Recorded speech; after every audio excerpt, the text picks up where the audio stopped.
back to WODdoc Project 365, episode 577. Tonight what we're doing is a little burpee technique. We all know the open is around the corner, and we more than likely will get tested in one variation of burpee or other. So my goal tonight is to give you guys a tip and a drill to help you along the way with those burpees. When we break down the burpee, okay, there really is just two portions, right? There's the descending portion, and then there's the ascending portion. Of course, the descending portion tends to be a lot easier because we're going with gravity, but whenever we're going against gravity, we seem to start to get tired out a lot more.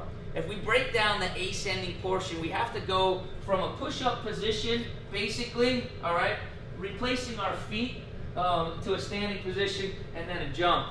The part that gets me so tired, and I'm sure many of you out there, is that portion where we have to go from the push-up position, which is the horizontal position, to becoming vertical, because it's so taxing on the core. So my tip for you guys is to try to practice this way. When we get up here in the push-up position, a lot of us like to go from our toes, right? So we get down to the bottom and we push ourselves up, we get from our toes, and then we try to replace our hands with our toes. But what happens is when we go from our toes, the lever arm is so much longer, okay? So it's much more taxing on our core and our low abdominal musculature. What I'm going to propose for you guys to do is come from your knees like we would in a modified push-up. So if I get right here and I get down, instead of coming up to my toes, I'm going to come up to my knees.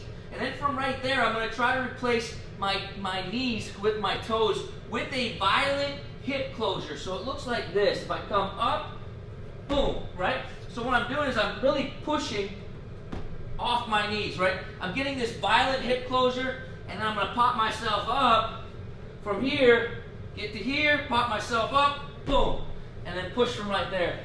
What I think we can do from there is shorten the lever arm, which in turn will reduce the amount of stress that we have on the lower abdominal and core region, and we generally, when doing burpees, are so tired anyway. So here's the drill that goes along with that.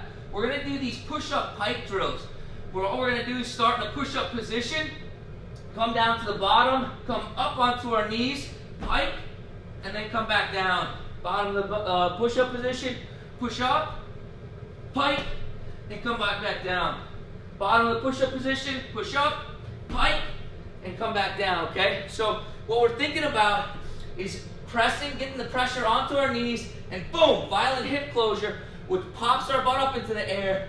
We can then replace our knees with our feet, come up all the way. Let me show you one, full one. If I come down, come up, and then we can finish. Guys, try this out. Try to shorten the lever arm from our feet to our knee. See if that helps you out. Maybe it'll get you guys a couple more burpees in your next WOD, or possibly in the open when it comes up. Guys, I hope this helps you out, and until tomorrow, we're optimizing function to optimize performance.